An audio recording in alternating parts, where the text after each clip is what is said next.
Նման էժան տուն, նման էժան գնով, որտեղ էլ մագակ չեք կարող գտեք։ Ուղղակի ձեր բախտն է բերել, որ իմ նման բրոկերի եք հանդիպել, թե չկարայիք ուրիշ բրոկերի հանդիպեիք, այս տունը 4 անգամ ավելի տան գններ։ Զոքանչից թաղեմ, թե խաբում եմ։ Բայց կա մի հատ բայց։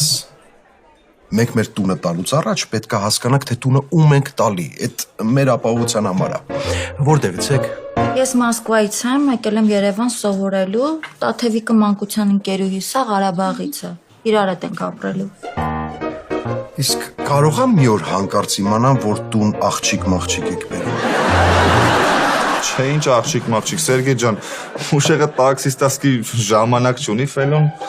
հենց որ պիտի կարողանա աղջիկ կպցնի, որ բերի տուն։ Ես էլ ընկերուհի ունեմ, հենց որ հանգիստ եմ։ Հաստատ։ Այո, հաստատ վերցնում ենք, իսկ վարձը վերջնական ինչքան է։ Էժան, շատ էժան, ահավոր էժան, աննախադեպ էժան, մեգա էժան,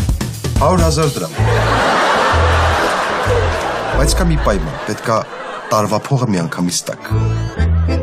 Մի տարվա։ Բայց մեզ որտեղից այդքան փող։ Այլի։ Պապան ինձ գումար է տվել շոփինգի համար, այնպես որ մենք պատրաստ ենք վճարելու։ Արսես բան ես թալանել։ Չէ, պապա երբ որ կռվեցի տանից դուրս եկա, մաման մի քիչ փող տվեց։ Մի քիչ։ Ապրեք։ Գնացեք ու ապրեք։